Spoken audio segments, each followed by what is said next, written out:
how you think and how you project your thought is what you create and what you attract. Enthusiasm and curiosity are two of my favorite places, in living. For me, happiness isn't a situation, it's a way of being. And it comes from inside. It's a downright passion of mine is connecting with people. All I knew was it didn't feel good. This has to be different. There Yeah. has to be a better way.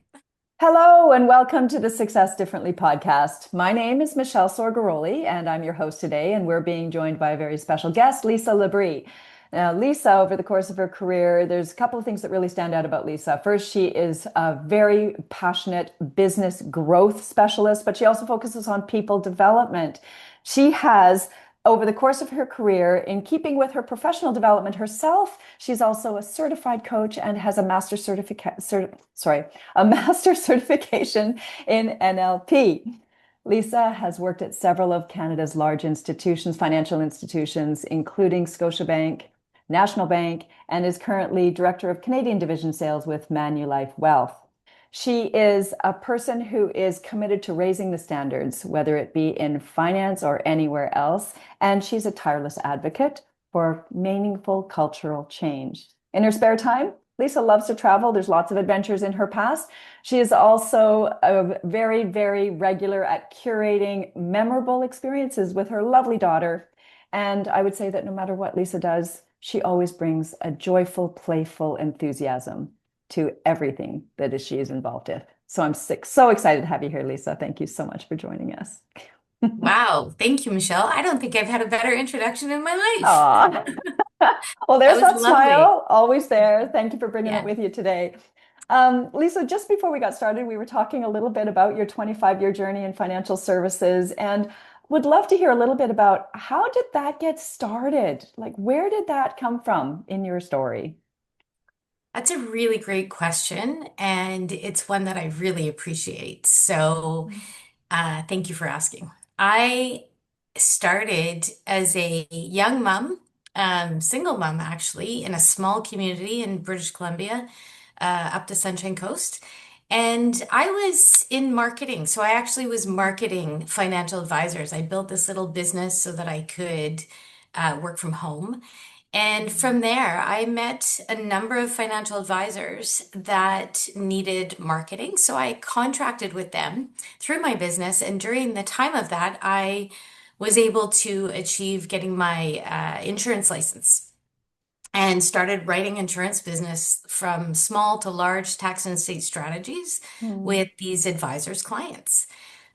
While I was doing that, I was sort of recruited into the company because they saw these numbers and they were growing. They're like, who's this person that's doing this? So I was lucky enough for someone to reach out and offer me an opportunity inside the company, which mm, was really great for me because one of the things I wanted to do was to learn the back end of the system. Who did what, why, when, where, like, how did it work? And so that gave me a great opportunity to learn the entire financial sector from a large corporation, which was independent at the time, and which led into working into the bank when Scotiabank acquired Hollis Wealth or Dundee Wealth at the time. I was able to learn more on the banking side. mm, mhm. That led me into further extensions of banking world and finance sector, insurance sector. So I was lucky and fortunate enough for one person to see my light and see my opportunities that I didn't even see for myself yet. So I was Yeah. very grateful for that. And that's often the case, isn't it? There's someone who is a Yeah. champion in our career or in our life story somewhere, and there's usually more than one. So it's really important to lean into those. Yeah, it's really nice to have people that see you for who you are, Mm, not necessarily what you do, but for who you are and what they see as potential. And potential is a really mhm. great, it's a really great word because it leads to, what more is there inside of this person that they don't even know that they can be shown sort of avenues or pathways, and see how they grow. So I was really lucky. Hmm. I'm hearing, what there's often a catalyst or there's often a motivator behind why we do what we do. And when you started out as a single mom in a small community, wanting to work from home, you had a number of values that were important to you that impacted the decision you made at that time to be with your marketing expertise. You chose to market to or market on behalf of financial advisors. Is that right? Market Yeah, yeah. for I had them. a company called Visual Think Communications. Visual think communications. I love that. Isn't that interesting? That is, well, there's a few things in there. Visual. I know you to be a very visual person in terms of just how you see things. You are a visionary, and also highly intellectually motivated in terms of intellectually stimulated and looking to always create and learn and understand. As you said the back end of the system, you were hungry to know more and hungry to learn more, even later on at that first part of your career. So I think it's really curious. And communications, of course, is all about the people. So I'm just sort of digging into that and having some fun. But when you were in that marketing, what was it specifically, if anything, that drew you to financial advisors and financial services over other opportunities? I think what it was a time when in this community, people were looking to find financial support. Um, and this was a time when in the banks, they had PFPs and they were just personal finance planners Mm-hmm. inside the banks. And all of these small independent organizations had started to form. And I think people who had business, like economic development in small communities, is a really large, it's a large space because Yeah. they rely on the economic development and small business growth. Community Futures at the time was really thriving, helping to build these communities, which was really important. We had industry, but our industry was slowly declining where I lived. And that was a large industry that had been there for years. And it used to be the Macmillan Bloedel Oh, pulp and yeah. paper mill. So that had been slowly declining over Mm-hmm. time, and people were starting to rely on different resources. So for me, the finance sector had always been very interesting, but even more so the insurance sector. When I was 8 years old, I remember walking down the street and I looked at this house and it had this huge porch and this dog outside. The grass was always cut. It was a great place and the color was yellow. And I remember walking and looking at this house going, that's the house that I'm going to live in one day. And I wonder, what does that person do that has this house, that created this space in this Mm. house? Years later, I found out he was an insurance tax and estate planner. Oh my gosh. So I don't know. It was just one of these things. I remember being 8 and Yeah. thinking like that then. And at 8 years So old, you didn't know what he did. So that was a happy coincidence, not yeah. something that influenced your decision to go into insurance specifically. Is that right? Yeah, like it was a really sort of manifestation of what I saw and what I wanted Mm. and what I wanted to be a part of. How I got there, the pathway to it, was really dynamic and sort of unknown to me. But I ended up being there. So it was really wonderful for that to look back on that and be able to see that and go, wow, it's amazing how we can create what we truly want through the power of thought. And I guess that's where the think comes in for me, Mm-hmm. the power of thought. So Ah. when you're marketing, it is all about the people, but how you think and how you project your thought is what you create and what you attract. So that was really an impact for me in developing a business that was marketing financial advisors. The insurance part just landed naturally. It was just such a natural fit. And as I was working with these advisors, one of the things that they really wanted was to say, we're holistic financial advisors. We Mm-hmm. do everything. So come to us. Mm-hmm. And through that, we realized that insurance was a big piece. Mm-hmm. And they didn't have anybody in their office Mm. doing that. They were the only ones. So they wanted somebody to support them and support their clients, to take a look at that so that nothing was missed. Right. And so at the time that I was marketing their business, creating and curating events and strategies in the communities, I was also looking at their clients and working with their clients to do insurance strategies as well as concepts for tax and estate planning. Right. And I grew in that quite quickly. I had some really great role models in the industry that supported me. They were Mhm. wonderful, wonderful teams of people that taught me. They took me on, they mentored me, they gave me opportunities as well. They brought me on their trips and toured together with them, met their people. So again, I was very fortunate. It just kept spiraling with the mentorships. So. Yeah, I can hear that. I want to pull back on you said that insurance was natural or it was a natural thing for you. Mhm. What was it about insurance that felt so natural? Why are you describing it that way? Well, again, another interesting question because it was about caring. It was about caring about the people and understanding what their risks were and what they needed going forward. It was about looking at their whole life, Mm. not just their money, ever for me. Money was never the issue. It was about the values behind the money that mattered to me the most. So insurance became that for me. That is how I see it. Tell me more about that. Tell us about the values behind the money. Can you expand on that? Well, money is money. Money gives us access. Money provides us the lifestyles that we choose. It helps us to support other people. Mm. It's funny, I look at money as currency. Mhm. So it's like an electrical charge. It's a current. So it gives us that currency to do things. And it is an exchange of currency. So it is an exchange of energy. And insurance was about protecting that currency. And the values behind that were it was about your family, it was about your friends, it was about your lifestyle, it was about being able to access um, whatever it is you chose in your life. And the insurance was there to help protect and serve as a protection for that. It was going to safeguard the things that mattered the most. So Mm. many of my clients, I would talk to them about their families and their businesses, Mhm. their wants, their desires while they were alive, and then once they were gone, what mattered to them most after they were gone as well. And the only way that I saw through supporting that was through a concept, and it would be a chosen insurance concept that would support that. And so that's where, money was not the conversation.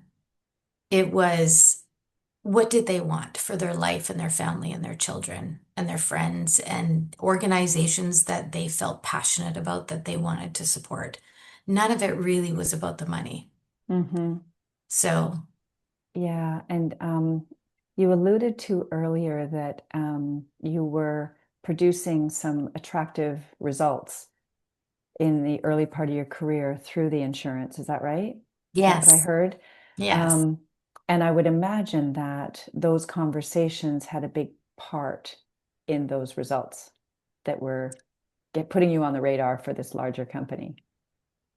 They were significant, actually.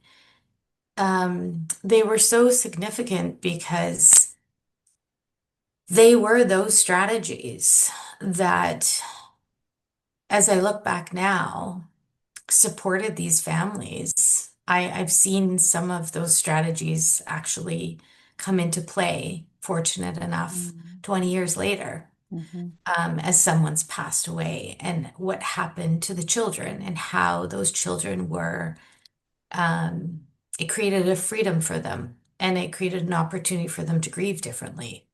It created them to be able to thrive beyond, um, and their children too, right down Mhm. into the grandchildren. So generations.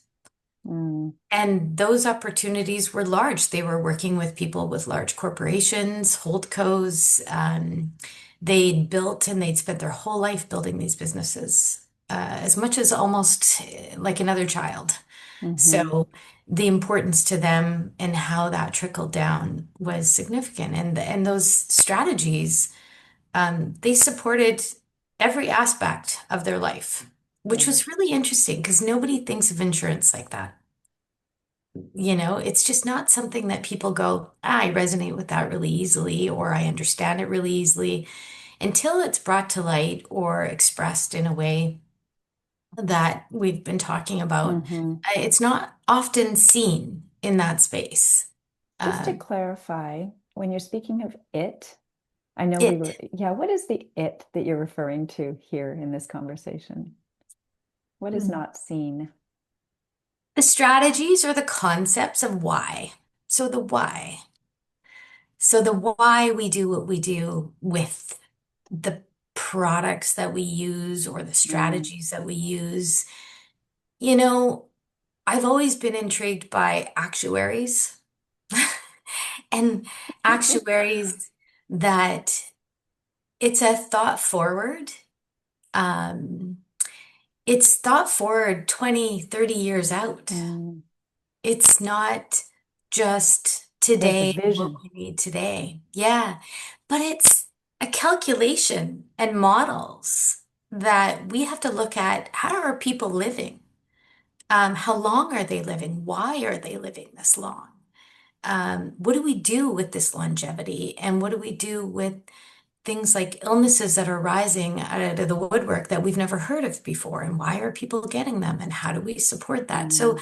an actuary, the way they think, the engineering mind of the insurance strategies is fascinating to me. Mm. That's interesting.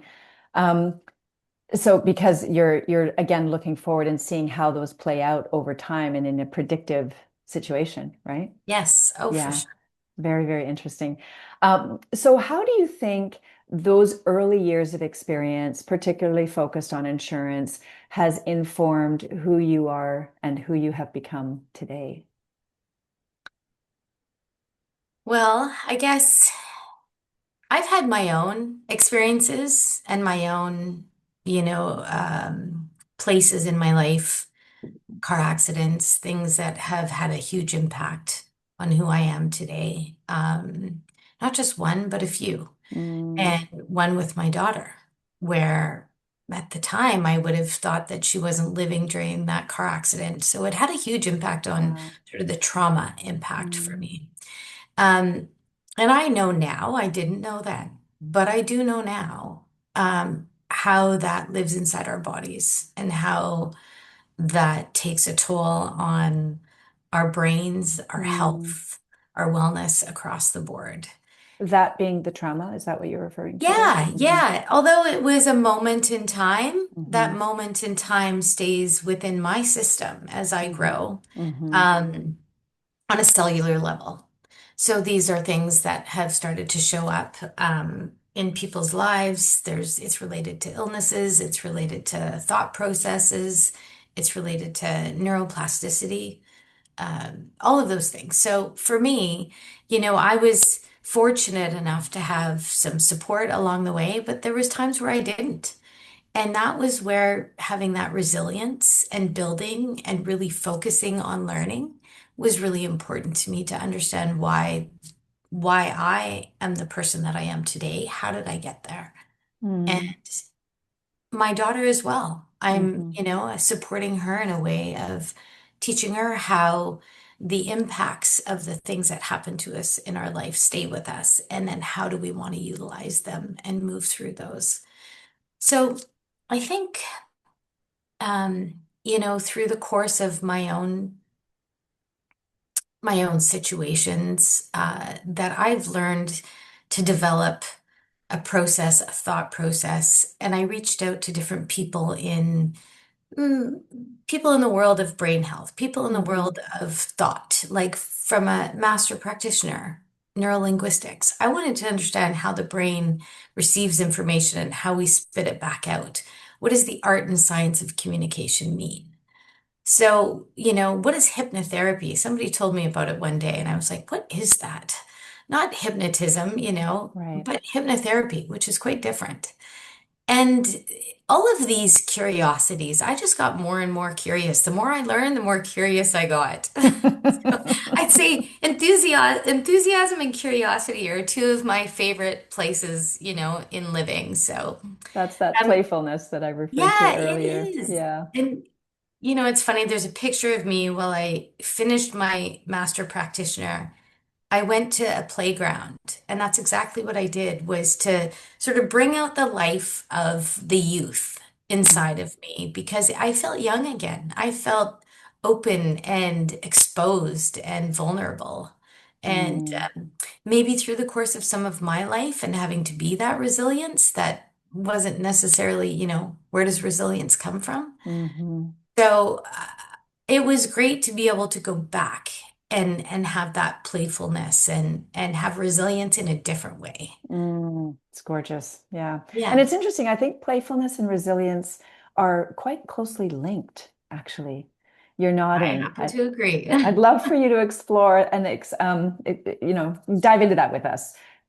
Tell me a little bit more about your perspective around playfulness and resilience and how they're linked. I think playfulness is something that lives inside of us always. Mm, We started with it and we can end with it. It never has to go away. And resiliency, often we talk about it, is it a positive word or a negative word? And resiliency can come from, traumas or situations that were unexpected, that mm, we're very challenged in. And how do we build that resiliency is through places like that. We can also build resiliency through positive experiences where we are working on, for instance, myself right now, I'm building extreme resiliency through some of the best places in my life. And it's linked to, two companies that I work with and the people that I'm working with. And I'm working at a capacity that I didn't even know I had. So that resiliency also is there. And that brings back the playfulness too, because I'm getting to play in spaces that I always wished I could play in, that I get to create and curate and connect with people that I never thought I'd reach. mm, So the playfulness in resiliency can come from those places where we're challenged and we move through them and we come out the other side and we feel a sense of peace and rest and relief, even. And we get to become that sort of playful sense again and give ourselves that break and take care of ourselves. We build self-love in that, we build self-connection in that. mhm. And then on the other side, in that sort of positive framework, I'm doing the same thing. So I think we start with it, we end with it, it lives inside of us, and we can utilize it and access it at any point. And when we bring it in to our lives and allow ourselves Mm, that space to be playful, I think it's directly correlated to happiness. So that's where, for me, happiness isn't a situation, it's a living, it's a way of living, it's a way of being. And it comes from inside, not from outside. So they're all directly related in my yes. mind. Your energy just shifted a wee bit here, and I'm curious, when you talked about happiness, there was a subtle shift. What happened for Mhm. you when you went there? I don't think I ever understood for the longest time what happiness meant. People always said, "Oh, you should be happy. You should just be happy. Happiness is, you know, be happy. Be happy that this happened or be happy that that happened." But it wasn't always like that for me. Raising my daughter Morgan on my own didn't always feel happy. It felt hard and it Mm. felt challenged and it felt unsupported and it felt long. Like, was this ever going to get any easier kind of thing?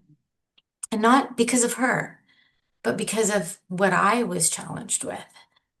And I didn't understand happiness from the inside out. And I don't know that I was ever taught that growing up either. So I had to learn what happiness meant. And it was a feeling. And it was just a feeling that wasn't going to go away. And it took time for me to understand through the course of a series of events what people were talking about. I'm like, how do I find happiness in this? Mm, That's a big question when something really hard is happening or challenging is happening. You're like, how do I find happiness in this? And it was a deeply rooted space that I had to ask myself, who am I? And where do I come from? And what do I want? And how will I achieve that? Which is what led me to Integral Coach of Canada, share which with is us. What is where it about Integral Coach of Canada that was attractive around this theme for you? Integral Coach of Canada, I researched all kinds of coaching programs out there in the world, seeking something that was more aligned with who I was. And I was really doing a lot of soul searching myself, but I knew that one of them was going to land more closely than the other for me. So Integral was about wholeness in its entirety. And I wanted to dig down a little deeper to understand what that meant. And I knew it was directly correlated to happiness. I just didn't know how yet. So Mm-hmm. I dug down and researched the programs and talked to a lot of people about it. And interestingly enough, there was more people in my world that I did not know that had already taken this program that were already integral Ah, coaches, but I had no idea. One right. was my sister, Michelle. I had no idea. So I phoned her and I said, "Hey, Michelle, I'm really interested in taking a coaching program. I know you did one somewhere in Colorado." And I said, "But there's this one particular one that really resonates with me. And I wonder if you know anything about it." And she said, "Yes, that's the one I did." So I was like, "Oh, no wonder I'm aligned." Isn't that Family funny? dynamics and values actually showed up through this, right? Interesting. Yeah. Yeah. And Yeah. you used the word wholeness again. Earlier in our conversation, you used the word holistic. Earlier than that, you talked about knowing the whole system. So there's something about the holistic ecosystem that is a key driver for you, understanding the whole thing. I'm hearing. Is that accurate? It is. And it's very important for me to understand how things work from all angles in order for me to understand where I can put myself in Mm-hmm. that place Mm-hmm. and where I can thrive or grow or support or, create curiosity for others, myself, develop. Um, and I think the development part of it, we all want to develop. It's just a natural place. We all want to grow Mm-hmm. and develop. Mm-hmm. How we do that is the key, and how we choose to do that Mm-hmm. to support ourselves is the key. Creating Mm-hmm. capacity.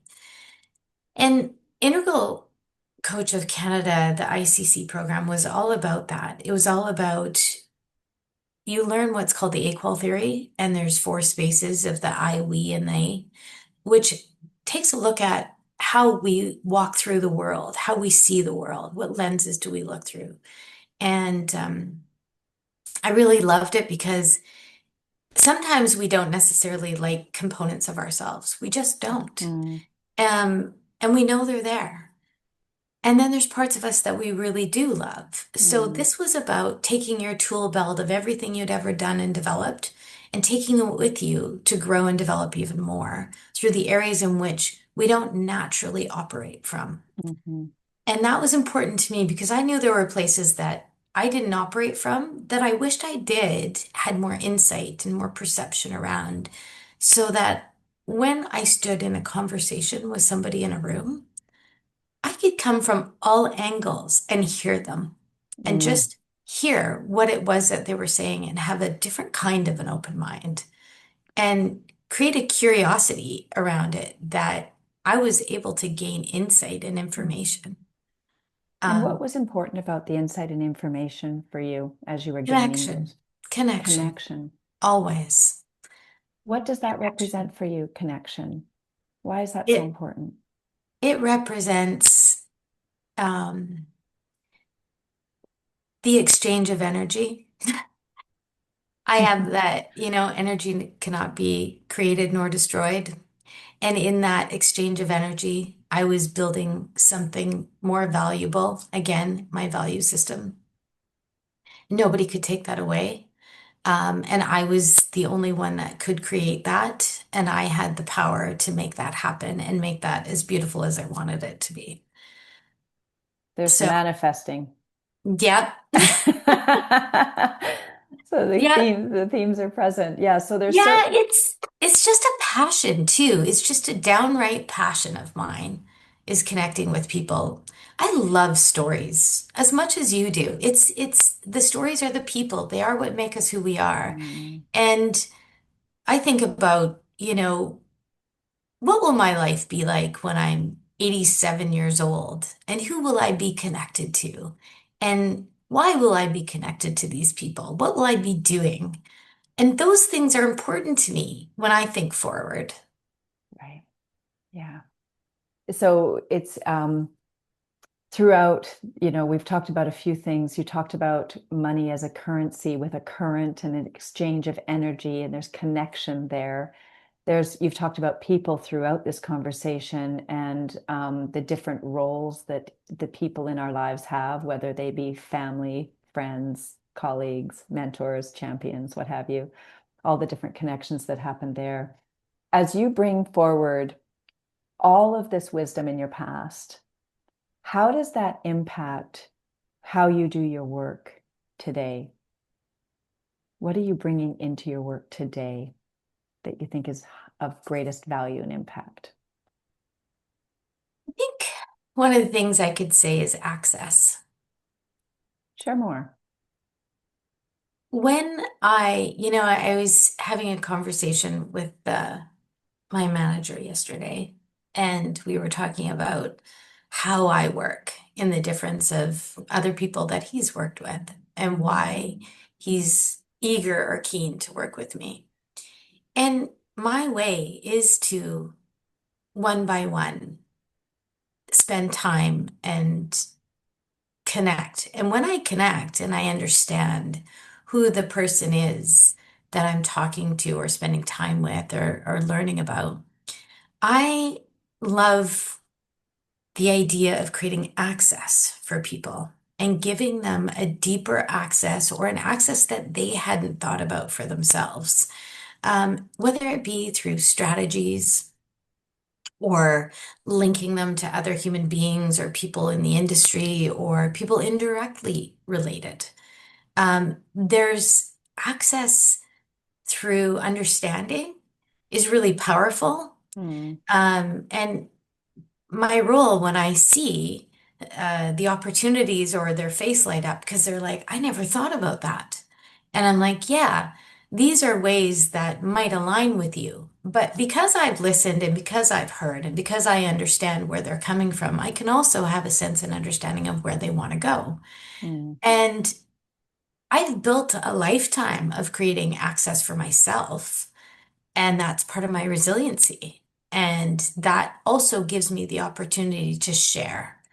And so sharing that access and sharing those strategies and sharing those ideas, I've always been a big picture thinker, not 10,000, but 100,000 or more, because we always, again, comes the word potential and possibility. And I met her through another woman who said, you need to go work with these people. More So connections. yes, more connections, right? Yeah. Everybody's linking each other, and it's the Mm. wonder of our world that way. So I go in there and I meet her, and I have no idea who she is, but I said to her, let's meet for dinner. So we go for dinner, and we're sitting at the table, and I said, you look really familiar to me. Like somehow I feel like I know you. We realized 25 years prior, we played on the same baseball team as a pickup, Oh my gosh. and then not only that, I built a house in Mexico and she was my neighbor and we didn't know that. So it was really interesting how, we became interlinked. And Yeah. with Manulife too, it is about creating access for people to reach spaces that they didn't normally have Mm, the access to. And the people that I work with at Manulife have been doing this. You know, it's funny, I work with a lot of the same people that I worked with 8 years ago at another company. It's hmm. a small world. It's a small world. It's true. And it just doesn't Mm, end. We just keep creating more and better. And, yeah. More and better leveling up connections and currency. currency. Yes, it's beautiful. The exchange of energy. I wrote down it.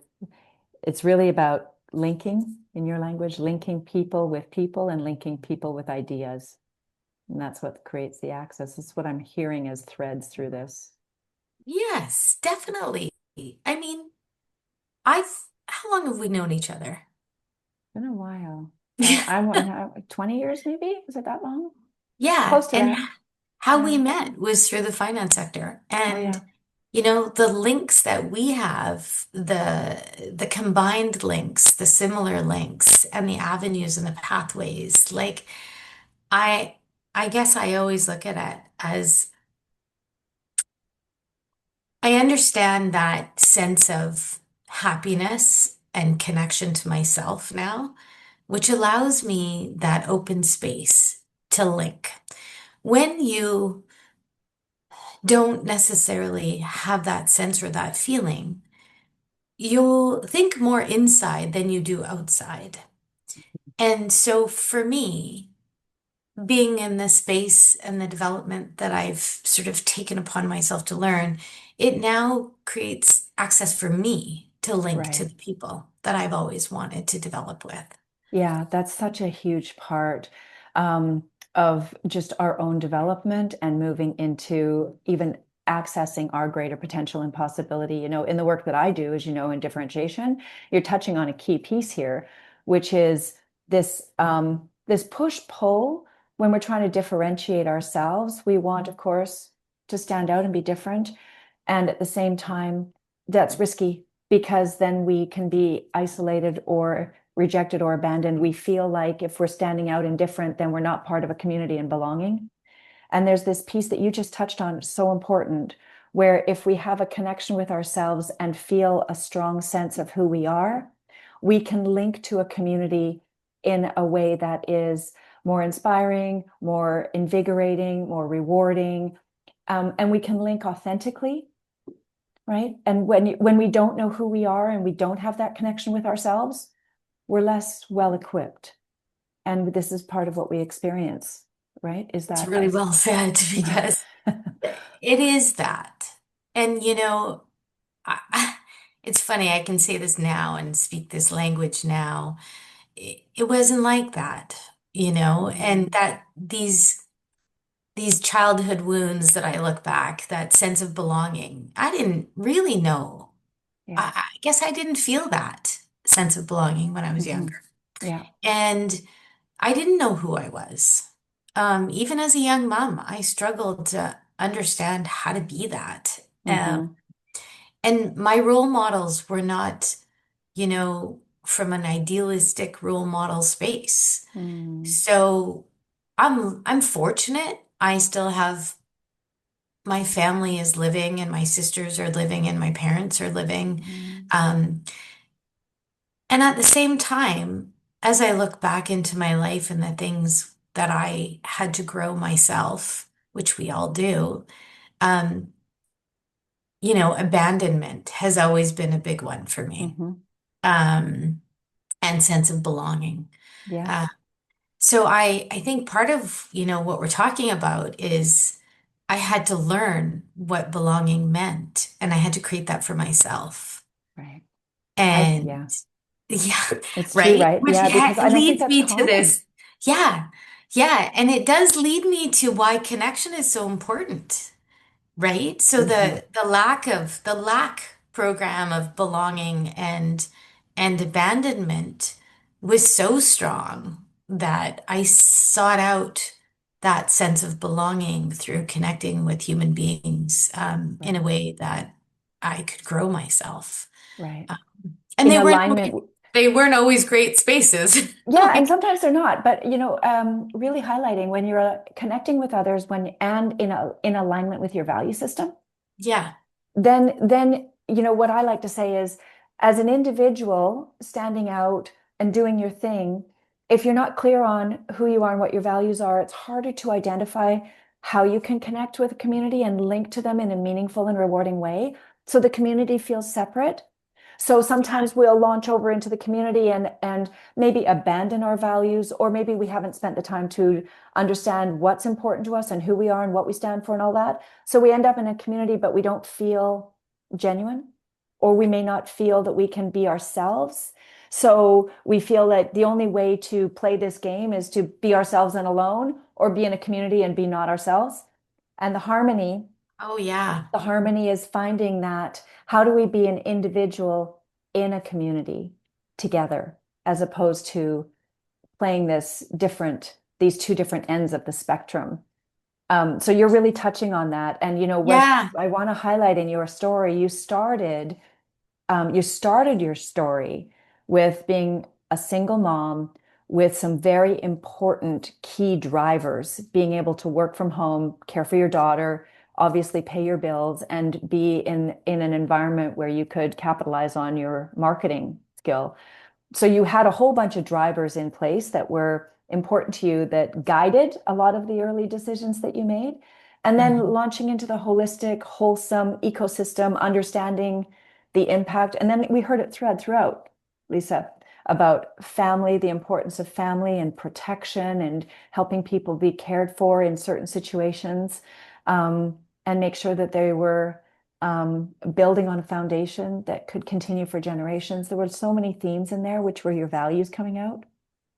Which is interesting, Michelle, because as I listen to you speak, you do a really great job of culminating all of those pieces together and weaving that story as well through, the linking pieces and the common denominators. It's funny because during that time, I didn't know what my values were. Right.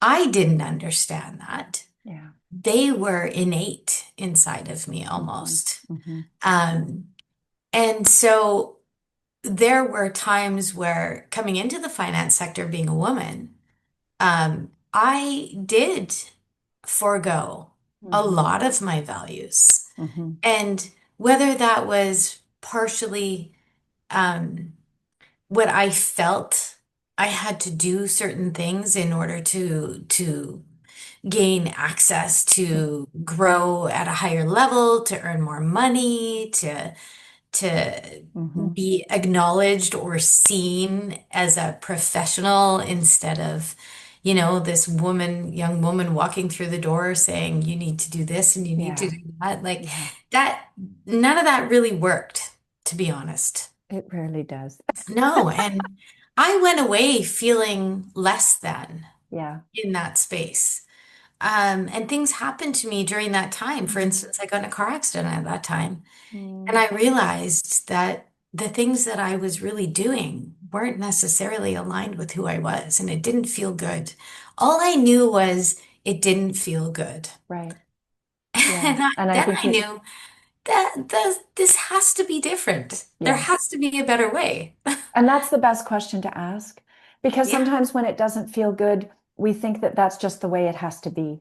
Hmm. A lot of people think that, right? And I Hmm. know that in your work with all the professionals who you've worked with over the years, there's still many in their career who are even in very well-established careers who feel that it has to be this way because they feel that there's risk And in doing it differently.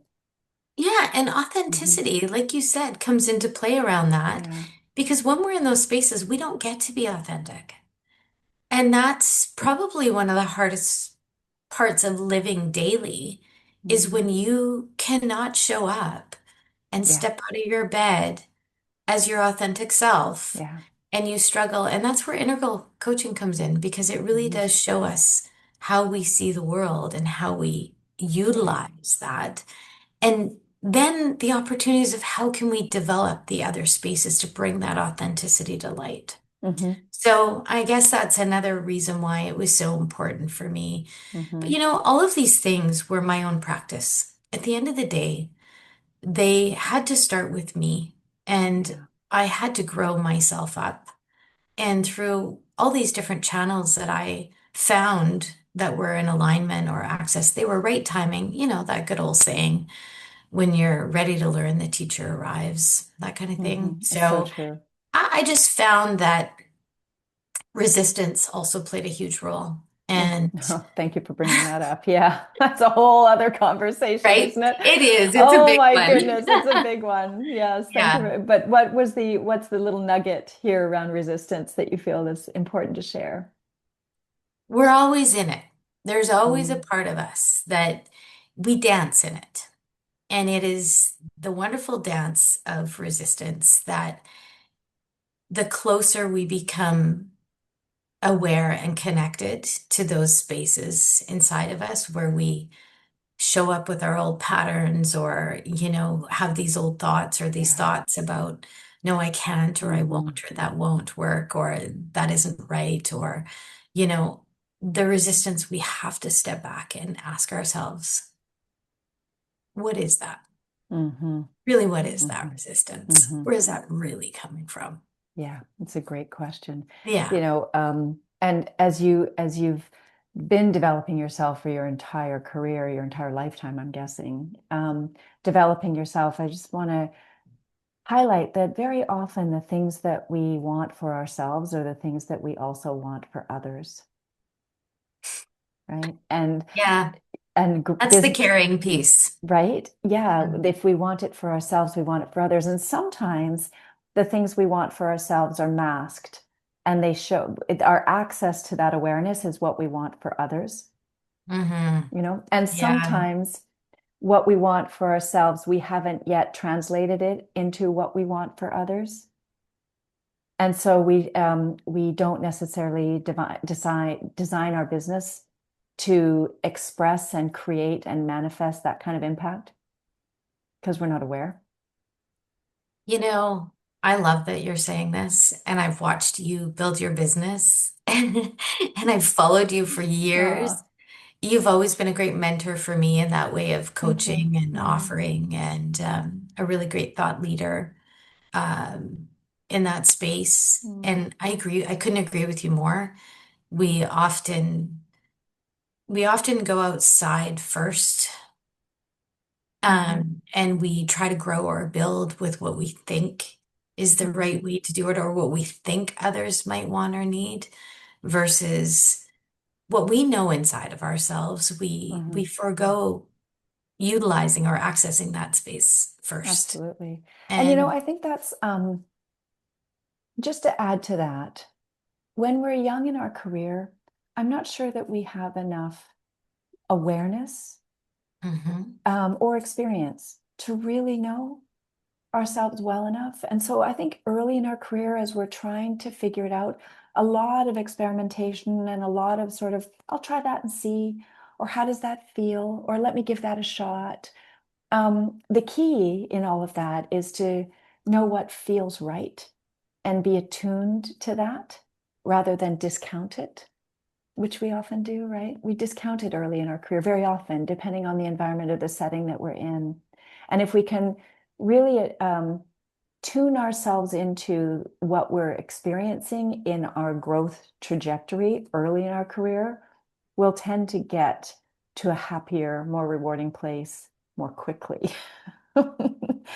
Yeah, you bring up a really good point that reminds me of sort of that trust Mm, component. You know, like we were talking about, we don't have that same awareness and that intuition, mhm. trusting that intuition and Yeah. trusting that self-connection. It's a, I think it's a learned skill. It takes Oh, yeah. time, and some people do it faster than others. Hmm. Some people connect faster than others. Yeah. And there's that acceptance too, like really trusting and accepting that we are on the right path and that the Exactly. timing is right and that what we know we're supposed to know and what we don't know we'll learn.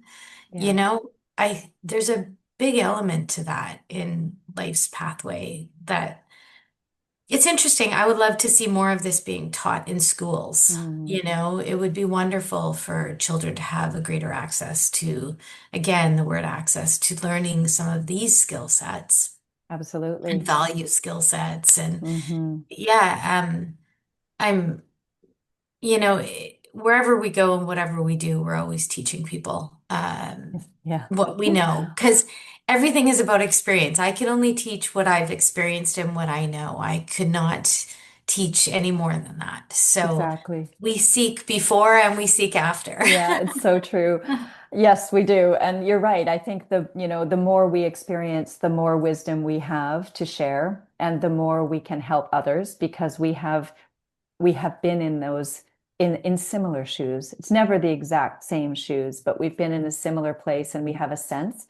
Um, the thing I want to pull back here, you brought trust up Hmm. and trusting ourselves. The other piece on the other side of that, you can see me, I'm always doing these little Yeah. ends of the spectrums here.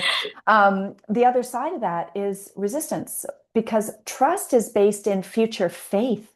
Trust is based on what we believe in ourselves and in what's possible or in the future of what's coming. Resistance, on the other hand, is about holding on to loss, fear of loss.